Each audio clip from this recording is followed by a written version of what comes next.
खूंसा, जिसे अक्सर golden triangle के अफीम किंग के रूप में जाना जाता है, वैश्विक ड्रग व्यापार में सबसे कुख्यात व्यक्तियों में से एक है। म्यांमार के सीमावर्ती क्षेत्रों में एक अशांत युग में जन्मे उनकी जीवन कहानी युद्ध, चालाकी और अवैध नशीले पदार्थों के व्यापार में प्रभुत्व की है। सैन्य शक्ति, रणनीतिक गठबंधनों और भू राजनीति की एक चतुर समझ के संयोजन के माध्यम से खूंसा ने एक ऐसा साम्राज्य बनाया जिसने दुनिया को, विशेष रूप से संयुक्त राज्य अमेरिका को, भारी मात्रा में हेरोइन की आपूर्ति की। यह लेख खूंसा के शुरुआती दिनों से लेकर दक्षिण पूर्व एशिया के सबसे खूंखार ड्रग लॉर्ड्स में से एक के रूप में उनके उदय तक की यात्रा का पता लगाता है, जिसमें उनकी पारिवारिक पृष्ठभूमि, शुरुआती अपराध और गोल्डन ट्रायंगल पर अंततः प्रभुत्व शामिल है।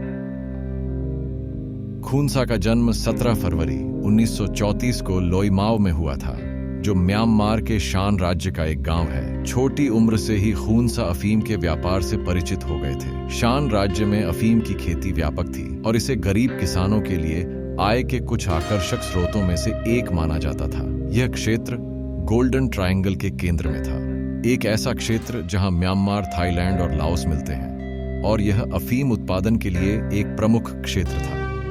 अफीम स्थानीय लोगों के लिए जीवन का एक तरीका बन गया और खूंसा के लिए यह उनके साम्राज्य की नींव बन गया। 1950 के दशक में म्यांमार की स्वतंत्रता के बाद की सरकार अपने बाहरी क्षेत्रों, विशेष रूप से शान राज्य पर नियंत्रण बनाए रखने के लिए संघर्ष कर रही थी। खूंसा ने स्थानीय शान मिलिशिया के साथ गठबंधन किया, जो बर्मी केंद्रीय सरकार से अधिक स्वायत्तता के लिए लड़ रहे थे। यह इस अवधि के दौरान था कि खूंसा ने गुरिल्ला युद्ध की बुनियादी बातें सीखीं और खुद को शान समुदाय के भीतर एक उभरते नेता के रूप में स्थापित किया। खूंसा की पहली बड़ी आपराधिक गतिविधि 1973 में हुई, जब उसने 2 चीनी राष्ट्रवादी अधिकारियों का अपहरण कर लिया, जो शान राज्य में नशीली दवाओं की तस्करी में शामिल थे।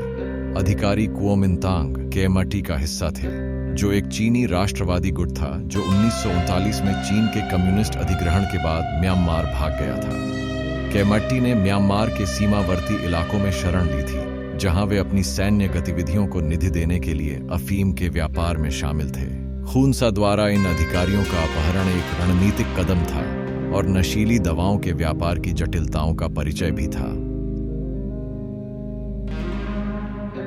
1960 के दशक के अंत तक खूंसा स्थानीय मिलिशिया नेता से गोल्डन ट्रायंगल में बढ़ते अफीम व्यापार में एक महत्वपूर्ण खिलाड़ी बन गया था। सत्ता में उसका उदय एक अलग घटना नहीं थी, बल्कि यह क्षेत्र की राजनीतिक और आर्थिक स्थितियों से निकटता से जुड़ा हुआ था।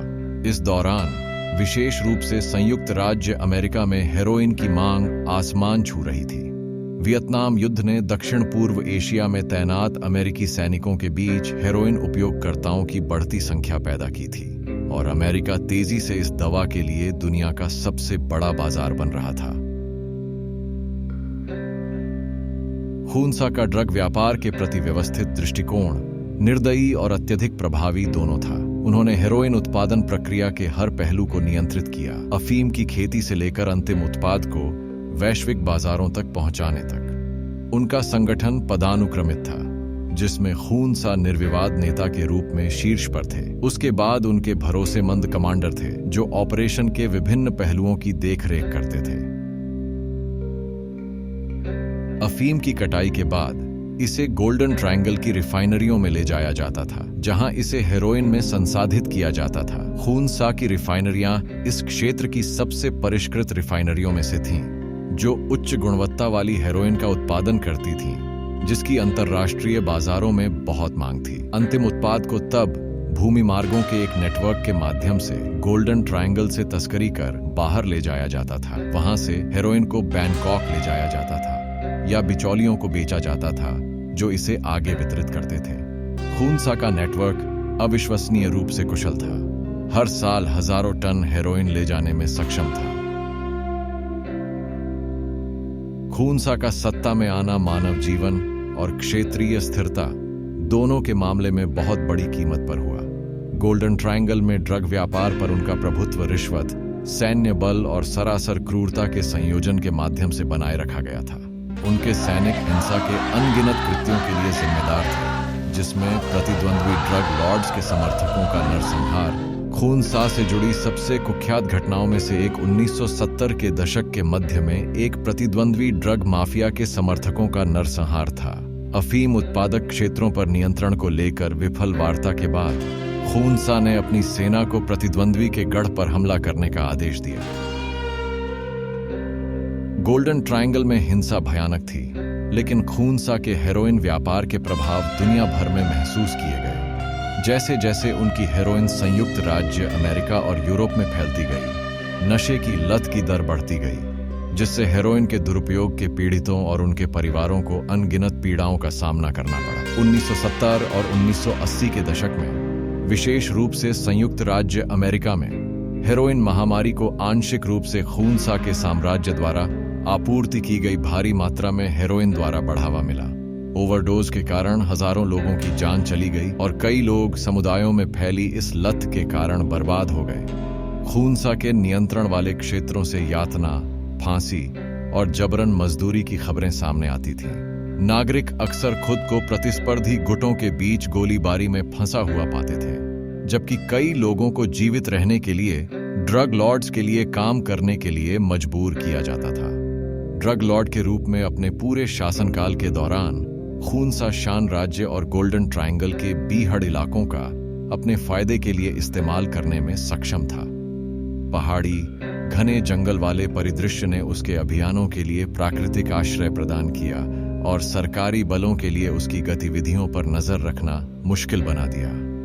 खूनसा ने पहाड़ों के भीतर किलेबंद ठिकानों और छिपने के ठिकानों का एक नेटवर्क बनाया, जहां उसके सैनिक सरकारी छापों और प्रतिद्वंद्वी हमलों से बचाव कर सकते थे।